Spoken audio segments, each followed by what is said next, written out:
I'm Dr. Aarti Gautam. I'm practicing for the past 20 years in Coimbatore. நான் வந்து BHMS முடிச்சது வந்து Carmel's Homeopathic Medical College, Bangalore. Okay. And now my daughter is also studying BHMS at Father Miller's, first year பண்றாங்க.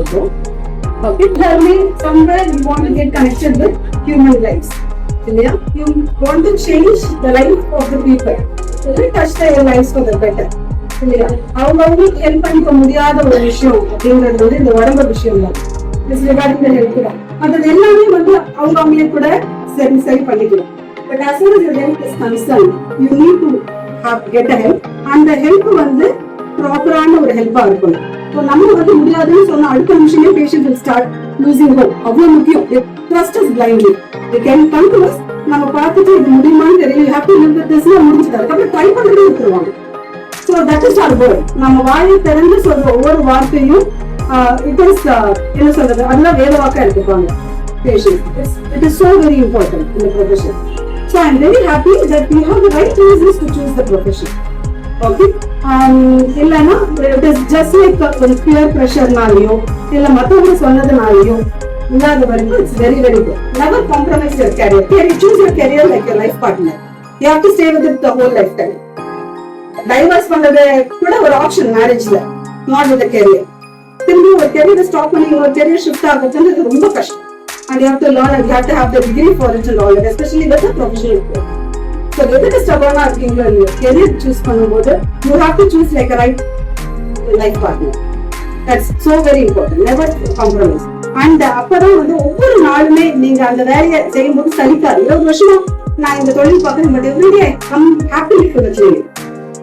அது ஒரு புது நாள் எனக்கு.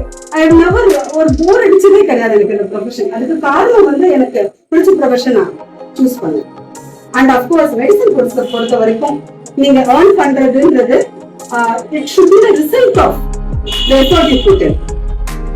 ஏர்ன் பண்றது ஃபர்ஸ்ட் வச்சீங்கன்னா எஃபோர்ட் போடுறது போயிடும். பிகாஸ் நிறைய கிமிக்ஸ் இருக்கு. ஏர்ன் பண்றது இங்க இருக்கிற டீக்காரர் கூட என்னை விட அதிகமா ஏர்ன் பண்ணலாம். But that is the purpose. கொஞ்ச நாள் உங்களுக்கு கழுத்து போயிடும். கொஞ்ச நாள் இதை விட பெட்டரா ஏதாவது கிடைக்குமான்னு பார்க்க ஆரம்பிச்சோம். இதுக்கு ஜஸ்டிஸ் பண்ணலாம். சோ அடுத்தவங்களை பார்த்து முடிச்சு அது பண்ணிருக்கலாம் இது பண்ணிருக்காம மனசு அலையிருப்பாங்க. சோ நீங்க போடுற எஃபர்ட்டுக்கான ரிசல்ட்ஸ் தான் பணமா இருக்கணுமே தவிர பணத்தை நீங்க மையமா வச்சுட்டு எஃபர்ட் போட்டீங்கன்னா போர் அடிச்சிடும், பிடிக்காம போயிடும், ஷிஃப்ட் பண்ணிக்கிட்டே இருக்கும். Okay, nothing is enough. அப்ப என்ஜினியர்ஸ் எல்லாம் சிங்கர்ஸா டைரக்டர்ஸா போற மாதிரி தான் இல்லையா? So you cannot stay there. So அது மட்டும் ரொம்ப கேர்ஃபுல்லா are you made for this profession அப்படின்றது you can look at it for the rest of your life. நீங்க யோசிச்சு நீங்க முடிவு பண்ணது ரொம்ப முக்கியம். ஹோமியோபதி பொறுத்த வரைக்கும் ஒரு பெரிய அட்வான்டேஜ் என்னன்னா you don't need anything. Only the knowledge and the wisdom you have learned over the years. அவ்வளவுதான். அல்ல ரீச் மார்க்ஸ் இருந்ததுன்னா என்ன சொல்றது you know the purpose of your life என்ற மாதிரி சொல்லணும். இது வந்து நிறைய சர்ஜரி கேசஸ் எல்லாமே நமக்கு சர்ஜரி அவாய்ட் பண்ண முடியும்னா அதை விட வாட் இஸ் பெஸ்ட் இல்லையா? யாருமே அவங்க வீட்டுல ஒரு அம்மாக்கோ இல்ல அப்பாக்கோ ஒரு சர்ஜரி அப்படின்னா அவங்க ஸ்மால் மேபி ஒரு டான்சில்ஸ் அடிமைட்ஸ் அப்பெண்டிசைட்டிஸ் எதுவா இருந்தாலும் சர்ஜரி முடிகிற வரைக்கும் நமக்கு ஒரு பெரிய ஸ்ட்ரெஸ் வரும். அண்ட் அப்கோர்ஸ் எல்லாருக்குமே ஒரு பினான்சியல் ஸ்ட்ரெஸ். அது நம்ம அவாய்ட் பண்ணி கொடுக்கறது அப்படின்றது it is a big thing to the humanity and to the society. That is very much possible in Pune, except for the failures, the heart failure, like kidney failures. It has already failed. அப்படிங்கும்போது transplant தான் ஒரே வழி. You have to replace the organ.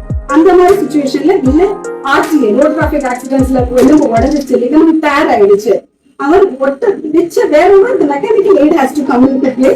Homeopathic scope இல்லை. But other than that, fibroids, appendicitis, however emergency it can, the scope is really really large. It can help a lot. அதாவது within 2 hours அப்படியே recover ஆகுறது நம்ம பார்க்க முடியும். And homeopathy பொறுத்த வரைக்கும் it is a skill of the doctor னு வச்சுக்கோங்களேன். It is not like there is a protocol. இப்போ ஃபீவர்ல paracetamol, antibiotics, or set of antibiotics அப்படின்னு. பட் இப்படி இல்லை. 2 பேஷண்ட்ஸ் ஒரே கம்ப்ளைண்டோட வராங்க அப்படின்னா, ஒரே டயக்னோசிஸோட வராங்க அப்படின்னா 2 பேருக்கும் மெடிசன் மாறும். ஒரு ஃபர்ஸ்ட்ல இருந்து அந்த அவங்களோட ஒரு பிசிக்கல் ஜெனரேஷன், அதாவது அப்பெட்டிக் மாறுச்சுன்னா, ஸ்டூல்ஸ் மாறுச்சுன்னா கூட மெடிசன்ஸ் மாறும். ஸோ அந்த ஸ்கில் டெவலப் பண்றது in a way is very profound. And it's very interesting. Each patient will open up new knowledge for you. And the mother. You will have to keep learning. You won't believe எவ்வளோ seminars நாங்கள் ஒரு நாளைக்கு attend பண்றோம், எவ்வளோ மீட்டிங்ஸ்ல நாங்கள் engage ஆகுறோம். You have to keep learning and there's a scope for you to keep learning as far as community is concerned. But school வந்து சொல்லியிருந்தாங்க, they can observe you taking the case for the patients. But ரெண்டு விஷயத்துல I was thinking என்னன்னா, ஒன்று வந்து நீங்க பாத்தீங்கன்னா first of all you are all children biology படிக்கிற குழந்தைங்க, you are not well aware of the anatomy and the scientific terms, diagnostic இதெல்லாம். So you may not understand what I am asking those questions for, அதோட relevance என்ன, இது எல்லாமே உங்களுக்கு ஒரு question mark இருக்கலாம். So I have asked few of the neighboring patients who have seen me for the last 20 years, அவங்க வந்து உங்க கூட ஒரு சின்ன சின்ன அவங்க testimonies கொடுக்க சொல்லுங்க, so that you can understand the vastness of what you can do அப்படிங்கிறதுக்காக. Okay.